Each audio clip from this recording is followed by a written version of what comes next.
অর্থাৎ এই বাক্যের এই নৌকাটা হচ্ছে সাবজেক্ট। সাবজেক্ট হবার কারণে এটি হচ্ছে কর্তৃ বা কর্তা কারক। কর্তা কারক। আমরা যদি দ্বিতীয় বাক্যটা দেখি, বলছে আমি নৌকা দেখছি। অর্থাৎ এই জায়গাতে দেখছি মানে যে দেখছে, দেখছে আমি হচ্ছে সাবজেক্ট, বাক্যের কর্তা, এই দেখছি হচ্ছে ভার্ব, এবং কি দেখছি, কাকে আশ্রয় করে কাজটি করছি সেটা হলো নৌকা। অর্থাৎ এই নৌকাটা হচ্ছে অবজেক্ট, অর্থাৎ এটা অবজেক্ট স্থানে বসেছে, কর্মস্থানে বসেছে, সুতরাং এটা হবে আমাদের কর্মকারক। কর্মকারক। আসসালামু আলাইকুম প্রিয় শিক্ষার্থী, সবাইকে শুভেচ্ছা অভিনন্দন। আজকের ক্লাসে আমরা কারক নিয়ে আলোচনা করব। কারকের কিছু সমস্যা আমরা দেখব। কারক সমস্যায় আমরা শুরুতে দেখছি কিছু শব্দ না কিছু বাক্য। বাক্যগুলোতে আমরা দেখতে পাচ্ছি, আমি একটু দেখানোর চেষ্টা করছি। আমরা দেখতে পাচ্ছি যে প্রত্যেকটা বাক্যে একটি কমন শব্দ আছে। নৌকা, নৌকা, নৌকায়, নৌকা, নৌকায়। অর্থাৎ আমরা এখানে 5টি বাক্য লিখেছি, 5টি বাক্য দেখছি যেখানে একটি কমন শব্দ নৌকা। অর্থাৎ আমি যে বিষয়টা পরিষ্কার করতে চাচ্ছি যে একটি শব্দ বাক্যের প্রয়োগের উপর নির্ভর করে তার কারক নির্ণয় করতে হয়। অর্থাৎ একটি শব্দ বা একটি পদ বাক্যে থাকলে যে শুধু সে নির্দিষ্ট একটি কারক হবে, ব্যাপারটা এরকম না। অর্থাৎ আমরা যদি প্রথম বাক্যটার দিকে তাকাই, দেখতে পাচ্ছি ভরা পালে নৌকা চলছে। দ্বিতীয় বাক্যটা দেখছি আমি নৌকা দেখছি। তৃতীয় বাক্যটা নৌকায় নদী পার হলাম। চতুর্থ বাক্য আমি নৌকা থেকে নামছি। পঞ্চম বাক্য আমরা নৌকায় বসে আড্ডা দিচ্ছি। এটি আসলে আওয়ামী লীগের নৌকা নয়, এটি একটি পদ, বাক্যের একটি পদ। আমরা এটা দেখতে পাচ্ছি 5টি বাক্যে 5টি কারক হবে, আলাদা আলাদা কারক হবে। যেমন প্রথম বাক্যে আছে ভরা পালে নৌকা চলছে। অর্থাৎ এই বাক্যে এই নৌকাটা কর্তা স্থানে বসেছে। অর্থাৎ এই বাক্যের এই নৌকাটা হচ্ছে সাবজেক্ট। সাবজেক্ট হবার কারণে এটি হচ্ছে কর্তৃ বা কর্তা কারক। কর্তা কারক। আমরা যদি দ্বিতীয় বাক্যটা দেখি, বলছে আমি নৌকা দেখছি। অর্থাৎ এই জায়গাতে দেখছি মানে যে দেখছে, দেখছে আমি হচ্ছে সাবজেক্ট, বাক্যের কর্তা, এই দেখছি হচ্ছে ভার্ব, এবং কি দেখছি, কাকে আশ্রয় করে কাজটি করছি সেটা হলো নৌকা। অর্থাৎ এই নৌকাটা হচ্ছে অবজেক্ট, অর্থাৎ এটা অবজেক্ট স্থানে বসেছে, কর্মস্থানে বসেছে, সুতরাং এটা হবে আমাদের কর্মকারক। কর্মকারক। আচ্ছা, কর্মকারক। এরপরের বাক্যটা নৌকায় নদী পার হলাম। এই বাক্যের দিকে যদি আমরা তাকাই, আমরা দেখতে পাচ্ছি এইখানে যে নদী পার হয়েছি, এই নদী পার হওয়ার মাধ্যম হিসেবে বা এই নদী পার হওয়ার উপকরণ, উপায়, যন্ত্র বা মাধ্যম যাই বলি না কেন হিসেবে এখানে নৌকা শব্দটি ব্যবহার হয়েছে বা নৌকা পদটি ব্যবহার হয়েছে।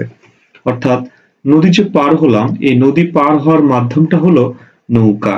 তাহলে এইখানে নৌকাটা করণ বা উপকরণ বা মাধ্যম হিসেবে এসেছে, এই জন্য এটা হবে করণ কারক। আমি নৌকা থেকে নামছি। অর্থাৎ আমি এই নৌকাটা থেকে আমরা নৌকা থেকে নামছি। আমরা হচ্ছে বাক্যের সাবজেক্ট বা কর্তা। আমরা নামছি, নেমে যাচ্ছি একটা স্থান থেকে বা একটা জায়গা থেকে। আমরা জানি কোনো জায়গা থেকে স্থানান্তরিত হওয়া, কোনো জায়গা থেকে চলে আসা, কোনো জায়গা থেকে কমে যাওয়া, অর্থাৎ কোনো জায়গা থেকে মাইনাস হওয়া, কমে যাওয়া বুঝাইলে সেটা আমাদের অপাদান কারক হয়। তাহলে আমরা এই বাক্যটির দিকে যদি তাকাই, আমরা দেখতে পাই নৌকা শব্দটি একটি অপাদান কারক। এই জায়গাতে নৌকা শব্দটা বা নৌকা পদটা একটি অপাদান কারক। এটা কারকের দিক থেকে এটা হচ্ছে অপাদান।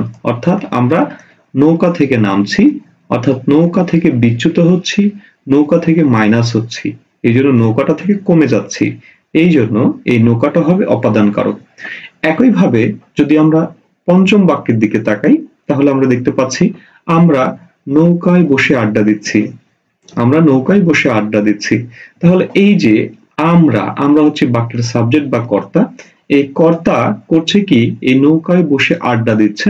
তাহলে এই যে দিচ্ছে এটা হচ্ছে ভার্ব। তাহলে কোন জায়গায়, এই যে নৌকা, এই নৌকাটা তখন কিন্তু একটা স্থান হিসেবে বসেছে। এখানে যেমন স্থান হিসেবে বসেছিল, এই জায়গাটাতেও সেম একই মানে স্থান হিসেবে বসেছে। তবে এই জায়গাতে নৌকায় শব্দটা আমাদের আহ যে মানে স্থান বোঝাচ্ছে, এই স্থান থেকে বিচ্যুত হওয়া না, অর্থাৎ এই স্থানে একত্রে যুক্ত থাকা। অর্থাৎ এই স্থানে মানে এই নৌকায় বা এই স্থানে এই জায়গাটাতে ঘটনাটা ঘটছে, অর্থাৎ কাজটা এই জায়গাটা সম্পন্ন হচ্ছে। অর্থাৎ অ্যাডভার্ব মানে ক্রিয়াপদকে যেটা বিশেষায়িত করে সেটাই মূলত অ্যাডভার্ব হয়। আর অ্যাডভার্ব যখন কোনো স্থান বোঝায় বা সময় বোঝায় বা বিষয় বোঝায় তখন সেটা অধিকরণ কারক হয়। অর্থাৎ সেই দৃষ্টিকোণ থেকে এই নৌকা শব্দটি হচ্ছে আমাদের অধিকরণ কারক। এটা হচ্ছে আমাদের অধিকরণ কারক। অর্থাৎ আমি যে বিষয়টা সম্পর্কে একটু স্পষ্ট ধারণা দিতে চেয়েছি বা যে বিষয়টা সম্পর্কে আমি জানাতে চাচ্ছি সেটা হচ্ছে যে একটি শব্দ বাক্যের প্রয়োগের উপর নির্ভর করে একাধিক কারক হতে পারে বা একাধিক কারক হতে পারে না, একাধিক কারক হয়। যে কোনো কারক হতে পারে, সেটা বাক্যের প্রয়োগের উপরে নির্ভর করবে। অর্থাৎ বাক্যের যে ক্রিয়াপদ আছে, যে ভার্বটা আছে, সে ভার্বের সাথে শেষের কোন সম্পর্ক যুক্ত। অর্থাৎ সে কি এই ভার্বের সাথে কি সে কি সাবজেক্ট সম্পর্কে যুক্ত, নাকি সে অবজেক্ট সম্পর্কে যুক্ত, নাকি সে মাধ্যম হিসেবে যুক্ত হয়ে আছে, মাধ্যম, বা সে এই ক্রিয়া ঘটনার সময় নির্দেশ করছে, স্থান নির্দেশ করছে বা বিষয় নির্দেশ করছে। অর্থাৎ কি নির্দেশ করছে, অর্থাৎ এই ক্রিয়াপদের সাথে তার সম্পর্কটা কি, তার রিলেশনটা কি, এই রিলেশনটাই হলো কারক। এবং আমরা এইখানে দেখছি যে পাঁচটা শব্দ অর্থাৎ পাঁচটি বাক্যে একই শব্দ পাঁচ ধরনের কারক হচ্ছে। অর্থাৎ আমরা যদি আরেকটু যদি আমরা আহ বিশ্লেষণ করি তাহলে আমরা দেখতে পাই যে একটি বাক্যে সাবজেক্ট থাকে, সাবজেক্টের পরে একটি বাক্যে ভার্ব থাকে, ভার্ব মানে ক্রিয়াপদ থাকে, আরেকটি আর যেটি থাকে সেটা হলো অবজেক্ট। অর্থাৎ একটি সাধারণ বাক্যে সাবজেক্ট, ভার্ব, অবজেক্ট এই তিনটা পদ থাকে। এটা হচ্ছে ইংরেজি বাক্যের গঠন। কিন্তু বাংলা বাক্যের গঠনটা হলো প্রথমে থাকবে সাবজেক্ট, তারপরে থাকবে অবজেক্ট, তারপরে থাকবে ভার্ব। অর্থাৎ ক্রিয়াপদটা শেষে থাকে, আর সাবজেক্টটা শুরুতে থাকে, আর অবজেক্টটা মাঝে থাকে। অর্থাৎ এই সিকোয়েন্সটা, এই গঠনটা বাংলা বাক্য মেনে চলে। আচ্ছা, এখন এই জায়গাটাই আমরা এই যে বাক্যের যে ভার্ব, যে ক্রিয়াপদটা আছে, এই ক্রিয়াপদকে আমরা দেখবো যে এই ক্রিয়াটা কাকে অনুসরণ করে। অর্থাৎ এই ক্রিয়াটা, আচ্ছা অনুসরণটা সেটা এই অন্য বিষয়, সেটা দূরে থাক। আমরা দেখব যে এই কাজটা কে সম্পন্ন করছে। অর্থাৎ যিনি এই কাজটা করছেন, যিনি এই কাজটা সম্পন্ন করছেন তিনি হলেন সাবজেক্ট। আমরা যদি সাধারণভাবে ক্রিয়াপদকে যদি আমরা জিজ্ঞাসা করি কি বা কাকে দ্বারা, কি বা কাকে দ্বারা যদি আমরা কি বা কাকে না, এটা হবে কে বা কারা, সাবজেক্ট পাওয়া যায়। ক্রিয়াপদকে যদি আমরা কে বা কারা এই শব্দ দুইটা দিয়ে যদি আমরা প্রশ্ন করি, জিজ্ঞাসা করি, তাহলে আমরা সাবজেক্টকে উত্তর হিসেবে পাবো। একইভাবে আমরা যদি অবজেক্ট বের করতে চাই বাক্যে, অবজেক্ট, যে কিভাবে অবজেক্ট বের করা যায়, অর্থাৎ কিভাবে কর্ম পাওয়া যায়, তাহলে আমরা ক্রিয়াপদকে কি বা কাকে দ্বারা জিজ্ঞাসা করব, কি বা কাকে দ্বারা এই শব্দ দ্বারা জিজ্ঞাসা করব, তাহলে আমরা বাক্যে ক্রিয়াপদ পাবো, কর্মপদ পাবো।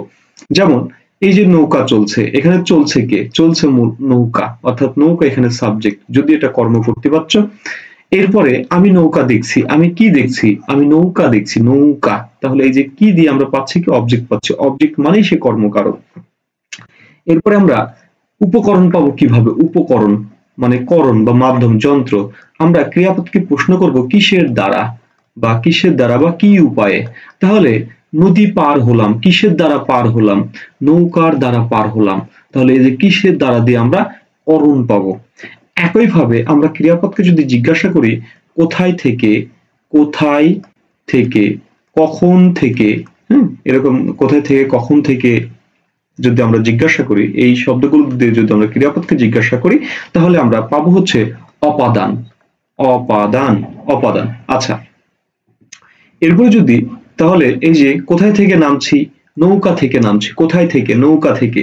তাহলে এই যে কোথায় থেকে শব্দটা দিয়ে যদি আমরা ক্রিয়াপদকে জিজ্ঞাসা করি তাহলে আমরা বাক্যের আহ আহ অপাদান কারক পাবো।